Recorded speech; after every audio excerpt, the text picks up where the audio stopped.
You are my star. You are my star. I say that sometimes, I don't know, just to be positive and just to be kind of silly and simple. I had a fantastic mother, very positive, very loving, just a great human being. Now, the picture up there you see of that piece of shit car, that's my dad, who was a great man. I don't think he was really into being a father, but being the mayor, being the president of the youth center, being a delegate to the '68 convention in Chicago, being the president of the Young Democrats in Arkansas, being the first guy to open up a stock brokerage house in Fayetteville, Arkansas, taking Tyson Foods public in 1965. I really wish I had that picture of him and Don Tyson shaking hands with these suits and burr haircuts and shit-eating grins on their face. But anyway, like everybody, I'm a mixed bag, good and bad, imperfect, trying. But I want to be positive. I've been inspired by some videos on YouTube. An older lady that went to France. I've been looking at France. I lived in Paris with my girlfriend for a week at her friend's apartment and just loved it. I loved walking a couple of blocks to a farmer's market 5 days a week and just the cafe, hanging out, drinking coffee in the morning, maybe wine at night or a beer. And it's a beautiful city, and just the idea of enjoying each other. I think we're here to enjoy each other and enjoy this beautiful planet, and that's why partly this is called You Are My Star. You are my star. This planet is my star. I'm lucky to be here. Blessed. I am blessed. You are too. To be here. And we need to love each other better. My father did that on a societal scale. My mother did that on personal scale. I want to celebrate both of those and somehow do both of those or try to do both of those. This is a book called the Vedas, one of the oldest religious texts ever. I'm just going to open it up. What's it say? Those who give charity and look after the welfare of others are ever happy. Wow. I just opened that up.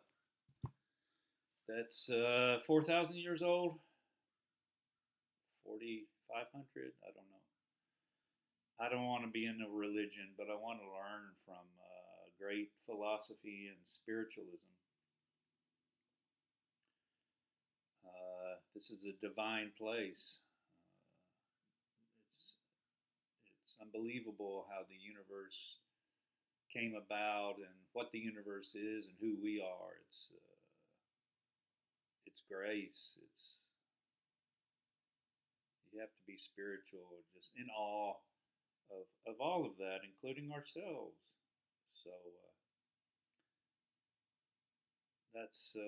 that's what I want to try to do is be positive and opening and because as I was inspired also by a couple that moved to France and then had issues. She became very homesick, and she even admitted, the depression. And she said, I'm afraid to admit, depression or mental illness has a stigma, and it was inspiring to hear the truth and see how her and her husband were dealing with all this. And they're, these people I'm talking about are probably 65 or older. I'm 65, and I like the way that we can share and be okay with that, and be okay, probably more at ease with ourselves at 65 than we were at 15. And I'm sorry for that, and I'm sorry for social media and how it's so attacking to many many people in their teens, especially it seems like girls, and maybe they're on it more than boys. I don't know, but just have faith in yourself. You were created for a special reason. Nobody is like you. You're special. Uh, and yeah, I mean, like for me, I can say, oh, I have a bald spot. Oh, my Adam's apple's too big. Oh, I'm too skinny. Really, fuck all that. Nobody's perfect, and the most physically attractive people, they have some other issues. You're not going to have everything. So if you have this really great physical attraction, there's going to be some other stuff because we're all humans, and we have to love each other and not. Probably the most beautiful people in the world, they're cursed because of how everybody looks at them on this that level, just a physical level, and not really worry too much about getting to know them, or So even our blessings are curses, and sometimes our curses are blessings, I guess. Teach us humility, or teach us that we're all part of the same imperfect earth. Should I do this? This is the illustrated I Ching. I'm not really into the I Ching as much as what I really love. I really love the Tao Te Ching. 500 BC, Lao Tzu, maybe Lao Tzu. I'll just, here we go. The valley spirit never dies. It is the woman, primal mother. Her gateway is the root of heaven and earth. It is like a veil, barely seen. Use it. It will never fail. Just sweet, astounding spiritual poetry. That's what I really like, I guess. So here's the I Ching. All right, I'll turn it open. Innocence. Oh, that's a good one, I guess. The time demands an alignment with the flow of the cosmos. This adjustment must be made before further action is taken. Otherwise, you will begin to make mistakes. When actions that seem perfectly reasonable and cleverly planned are executed, they will end in difficulty and confusion. In order to harmonize your actions with the cosmos, it will be necessary to adopt an attitude of innocence. Wow. You gotta love that. You gotta love that. You can be 65 and innocent, tap into our innocence. You can be 95 and still be innocent and in here. It can happen. Yeah, that's awesome. Love that. And I'm glad I opened it up to those places. I just opened it up. So that's what I'm saying is a lot of good teachings out there to help us stay centered and heartfelt. And I had two good parents to help me see different aspects of life, loving people, helping create a society that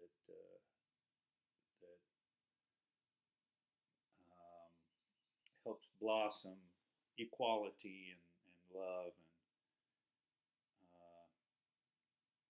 and attacks, the bad things, the racism, the homelessness, the inequality, the lust for money. Anyway, we need to continue and try to do better on that. So, what would I hope you're becoming, what do I call it? Not reforming, always growing, illumination. It'll never end. We'll never be angels, but that's what we can aspire to be. Is just really good-hearted, loving, innocent. So I'm going to recommend a couple of books. I like early American history. I live in America. This is a good book, A New World, Arthur Quinn. It's heavy. I like this one even better. David Hawke, The Colonial Experience. They're both about 700 pages.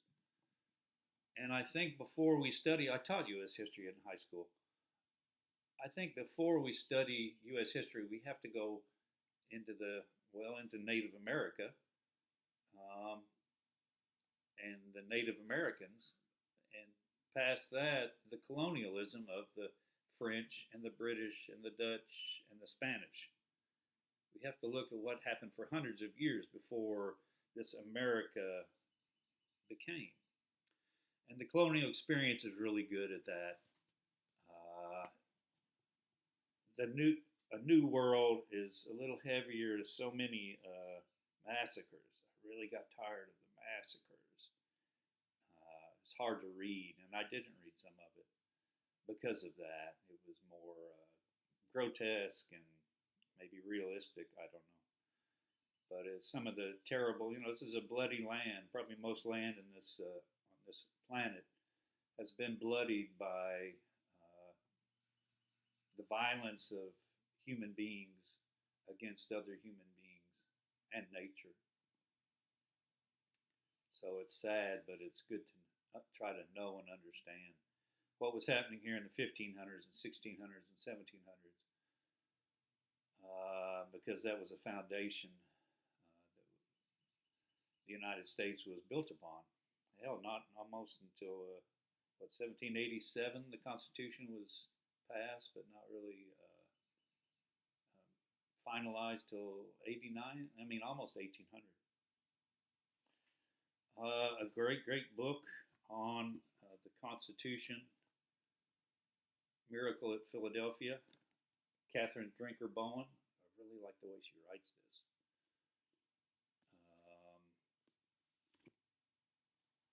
And I liked her so much, I wanted to read another book of hers.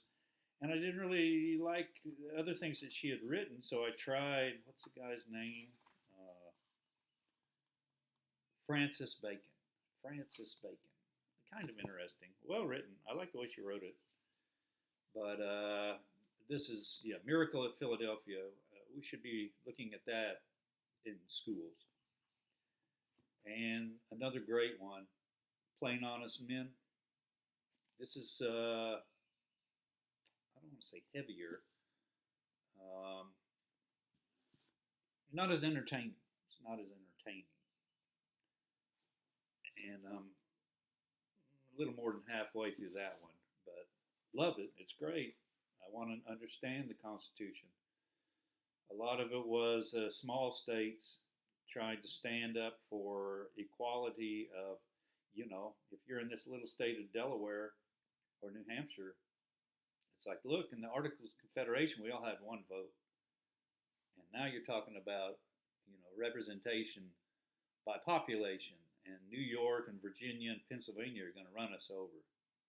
So that's why the Senate has, that's why every state has 2 senators, because they stood up for, the rights of small states, which has helped create real trouble in America, giving way too much power to smaller population areas and states. And the Electoral College, I mean, who was it? Gore won the popular vote. Hillary won the popular vote, but they both were defeated. I mean, not really defeated, but because of the Electoral College, we got to get rid of that. It's undemocratic. Do you believe in democracy or not?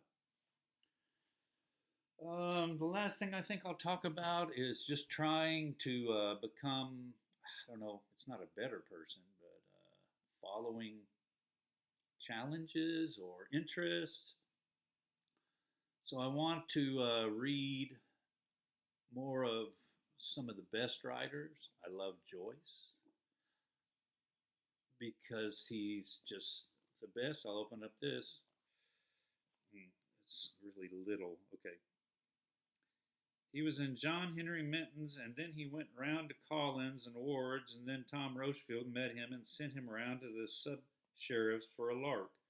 Oh God, I've a pain laughing. Up, up. The Longfellow gave him an eye as good as a process, and now the bloody old lunatic has gone round to Green Street to look for G-Man.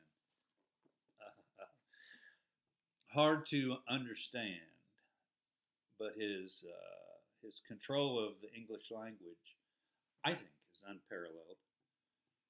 Now, I did get this Ulysses annotated, okay, to try to understand. Now, what page am I on? I'm on like page 27. And I've had that book for a month or more. I also have a book written by him, maybe the hardest book to understand ever written in the English language, Finnegan's Wake. And I have another book to try to help me understand that. Now I'm probably on page 3 of that. So it's not like I'm killing myself over these things, but just to pick up Ulysses once in a while and read it and go, wow, okay, this guy has a real command of the language. I think Joyce spoke 4 or 5 languages, maybe understood 7. Uh, and I think he's challenging the reader, and partly I think he's just entertaining himself. He'd be bored, if he didn't do these things. I just read Hemingway's A Movable Feast, which I told my son, and my son loves Hemingway. I told him, I said, I thought this uh, interesting, sad, and well written, and I stand by that. And some of it was sad or just kind of mean.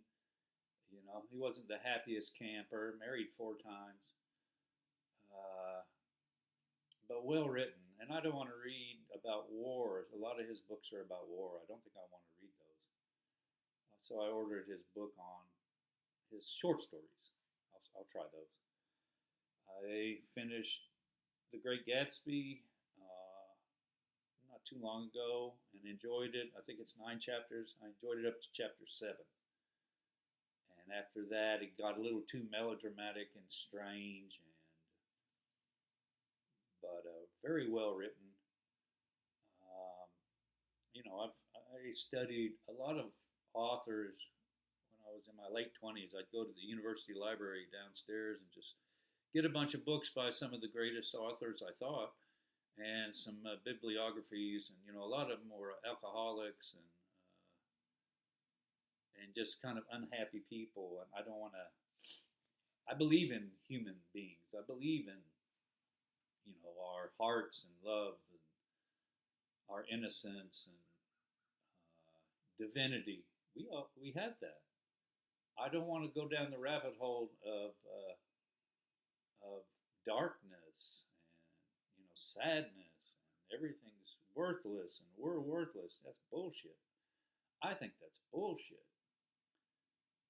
Now we need to face the challenges of the day, such as global warming, which is creating havoc climatically. Uh, it used to snow when I was growing up here in Fayetteville, Arkansas. It barely snows anymore. And my son's in Austin, and I think Austin, southern Texas, is going to have a really hard time with global warming. The number of days over 100 degrees, and that creates, the drought and maybe the fires, water scarcity. Jesus Christ, Houston, the third largest city in America, restricted water use last summer. Third largest city in America. So these conspiracies or these denialism, that's one of the worst things about the Republicans, is both giving tax cuts to the rich, creating worse inequality than we have had, and denying climate change, partly due to the oil industry, and creating a worse and worse situation instead of facing the challenge, as well as facing the challenge of inequality and poverty and homelessness. Uh, We seem to love billionaires. We seem to accept that wealth is concentrating. What is that? If you're not what it was. I think Chief Justice. What was his name?